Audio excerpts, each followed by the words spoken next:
So after the reaction video I did about my Champions League quarterfinals predictions, which didn't go so well if you remember because I only got 2 out of the 4 matchups correct, I'm pretty sure Mike K said to himself, F it, he's gonna want to do another preview. And he was right, because I am here to totally redeem myself for these semifinals.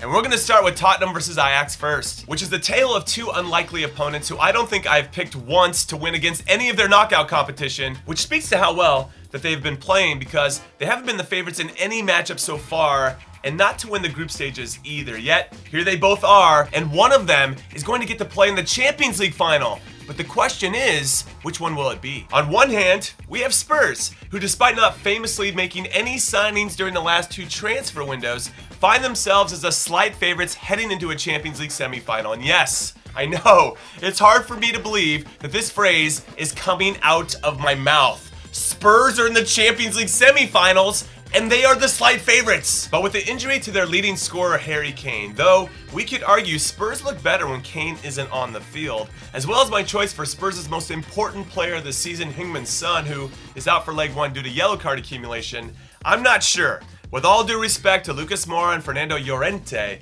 that Spurs are the slight favorites anymore. Because we must take into account that Ajax have not lost away from home in the Champions League this season. Most notably, they drew with Bayern Munich in Germany and Benfica in Portugal in the group stages. Both of those matches ended 1-1. Then they beat Real Madrid 4-1 at the Bernabeu in leg 2 of the round of 16. Then they beat Juventus 2-1 in Turin in leg 2 of the quarterfinals. So maybe there's something about playing leg 2 away from home that pumps them up. I don't know. But what I do know is that leg 2 this time around will be in Amsterdam, while Spurs' new stadium will host leg 1. So we'll see if that impacts Ajax in any way in this 2-legged affair. Now, I don't think it will because this Ajax team seems immune to adversity. It just seems like every time something goes wrong collectively, someone individually makes a play that solves the issue, and then they go back to outplaying their opponents again, which has been incredible to watch. Just like the performances of both of these managers, Spurs' Mauricio Pochettino has put together a season that could end up being the finest of his career, since this semi-final is probably the biggest 2 matches in the modern era for his club, and also if,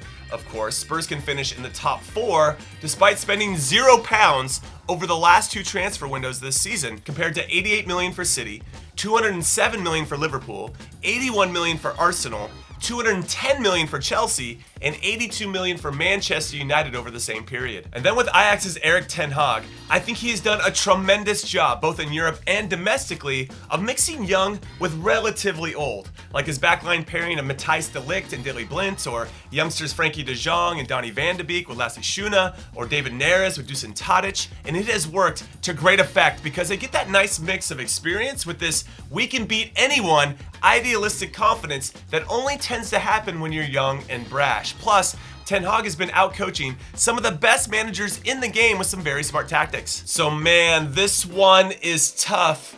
And I haven't even mentioned that 4 Spurs' players have come through the Ajax system. Christian Eriksen played for the first team for 5 seasons, Jan Vertonghen and Toby Alderweireld played for the first team for 6, and Davinson Sanchez played 1 full season in Amsterdam with the first team as well, so they'll know what to expect quite intimately when lining up against these guys. But Spurs have only won 2 out of the last 6 league matches, I don't know why I put up another 2, and they didn't even win their last Champions League game against City either, so as much as it's easy to get excited about them, Ajax are actually playing better, and I think they'll continue to do so over these 180 minutes against Spurs. So, sorry Spurs fans, I'm going with the team of the jersey that I'm wearing. Ajax is going to win this 4-2. And then in the other semi-final, it's a matchup that people probably did expect could happen. Liverpool versus Barcelona, with many saying that whoever wins this matchup will go on to win the whole thing. But I'm not going to get ahead of myself because I enjoy making Mike K edit my prediction videos, so I don't want to spoil the surprise of saying who I believe is going to win the final. Anyway, to break this down, I think we have to look at it in a few different ways. First, it's with current form.